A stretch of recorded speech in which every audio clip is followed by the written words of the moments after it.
Voilà, nous sommes toujours bien sûr dans cette école de la Légion d'honneur avec vous, Marine Le Pen. Alors vous n'avez pas eu la Légion d'honneur, votre père non plus, mais il était pupille de la nation, autrement dit.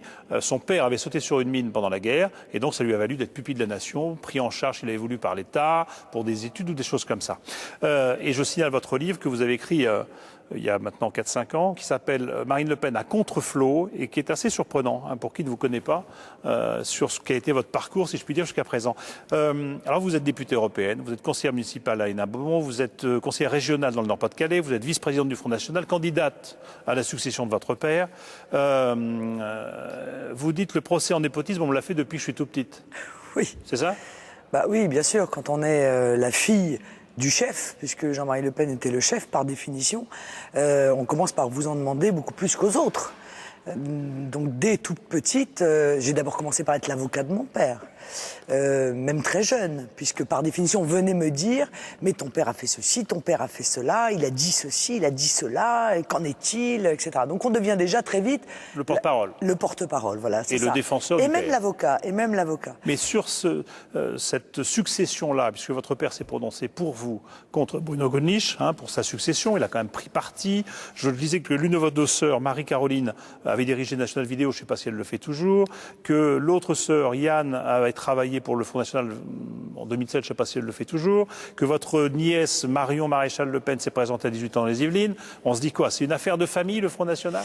Non, mais quand on vit dans de telles difficultés, quand on participe d'un combat politique comme celui qui a été pendant 50 ans celui de mon père, dans des conditions extrêmement difficiles, c'est pas très étonnant qu'on voit une famille se serrer les coudes, par définition. On se replie, c'est le clan. Non, on ne se replie pas, on s'entraide, on se soutient, on marche ensemble, et puis Jean-Marie Le Pen a réussi à nous transmettre sa passion de la France.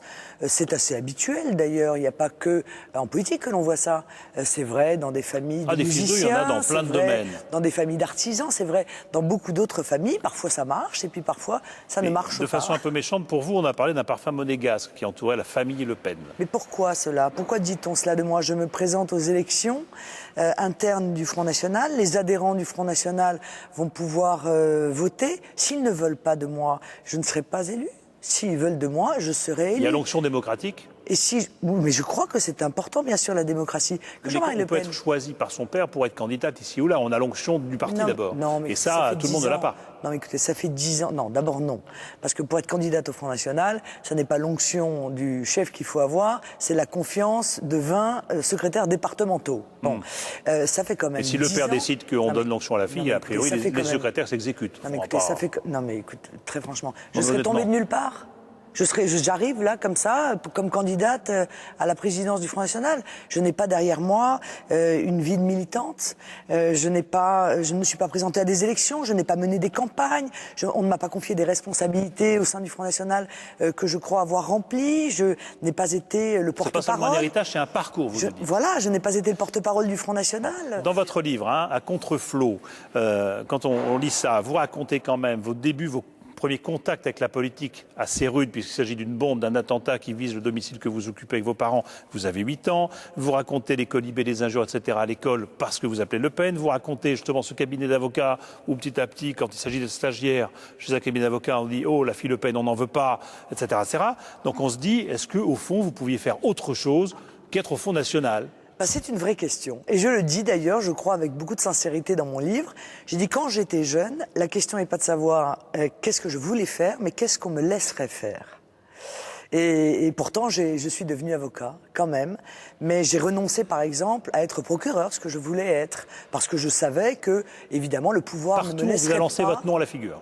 Mais bien sûr. Partout, tout le temps, en permanence. Et vous n'êtes pas quelquefois demandé si on me le jette avec tant de violence, c'est peut-être parce qu'il y a un petit problème quand même? Non, je ne le crois pas. Non, je crois que j'ai toujours été très consciente qu'il avait été donné de Jean-Marie Le Pen et du Front National une image parfaitement caricaturale. Et c'est d'ailleurs un peu aussi le moteur de ce que je fais aujourd'hui. C'est la raison pour laquelle je suis aussi attachée à la dédiabolisation, parce que je trouve que la diabolisation est une injustice qui nous a été faite. Donner cet autre visage au Front National que vous seriez aujourd'hui. Vous trouvez qu'il y a beaucoup de fils et filles d'eux en politique aujourd'hui, plus qu'avant? Oh non, il y en a toujours beaucoup eu. Non, non, il y en a beaucoup. On leur lance moins à la figure que moi, ça c'est clair. Moi je sais que systématiquement, quand je vais dans une émission, on me dit « Ah mais Marine Le Pen, alors votre père ceci, votre père cela ».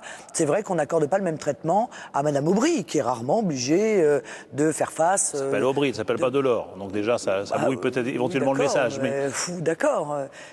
Mais elle est quand même la fille de M. Delors. Bon. Cette présence importante des fils et filles d'eux en politique, comme aussi dans d'autres professions, hein, journalistes et autres, évidemment. Est-ce que ça n'induit pas aussi un rejet des gens sur les élites, en se disant ces gens-là accaparent le pouvoir, se le transmettent de père en fille, mais donc voilà, donc il y a cet état de fait qui fait qu'il n'y a pas la place pour les autres. Excusez-moi, mais moi j'aimerais quand même qu'on remette les choses à leur place. Je ne me sens pas participer d'un partage familial tel que vous l'envisagez avec les familles d'Estaing, les familles, etc., etc. Ah, vous dénoncez les élites vous-même. Mais monsieur, mais moi je n'ai hérité que de difficultés. J'ai hérité d'un combat, moi. J'ai pas hérité d'une charge. J'ai pas hérité d'un poste. Mon père ne m'a pas mis à un poste de direction. Il ne m'a pas offert, il n'en a pas les moyens et il ne l'aurait pas fait, la direction de l'EHPAD. Moi, j'ai gagné mes galons de combattante aux côtés de mon père. Pour vous, le népotisme, c'est injuste, mais quand il s'agit du fils de Sarkozy, là, c'est... Mais le népotisme, c'est juste comme accusation. Mais le népotisme est injuste. Voilà, non, mais l'accusation est fausse en ce qui vous concerne, mais elle serait juste en ce qui concerne le fils de Sarkozy. Moi, de quoi ai-je hérité exactement? À part d'un combat, de quoi ai-je hérité? Mon père m'a mis quelque part? Je ne crois pas avoir hérité, je n'ai hérité que de difficultés de mener le même combat que lui. Voilà, je n'ai pas été élevé dans un cocon, on ne m'a pas mis à l'ENA, je ne participe pas de ces espèces d'écoles où en réalité, effectivement, dans le cadre d'une sorte d'endogamie, dans le cadre d'une sorte d'endogamie entre les journalistes, les politiques, on est élevés dans les mêmes écoles, dans les mêmes maternelles, on devient tous élèves à l'ENA, et après on se partage. Vous dénoncez les élites. Oui. Dans votre discours, vous dénoncez les élites. Oui, mais je ne participe pas de ces élites. Moi. Et vous trouvez n'en faire pas partie? Ah, mais pas du tout. Je ne participe absolument pas de ces élites. Pas du tout. Moi, je suis la petite fille du marin-pêcheur qui a sauté sur une bombe allemande et qui mène le même combat que son père pour la défense de notre nation dans des conditions particulièrement difficiles. Et je connais peu de gens qui auront envie, honnêtement, d'échanger leur place avec la mienne. Merci beaucoup. Merci Marine Le Pen d'être venue dans cet endroit majestueux quand même. On est dans le réfectoire qui sert toujours, hein, évidemment, c'est un décor de film, mais le réfectoire de cette école de la Légion d'honneur ici à Saint-Denis. Alors, on va continuer avec les fils et filles de personnes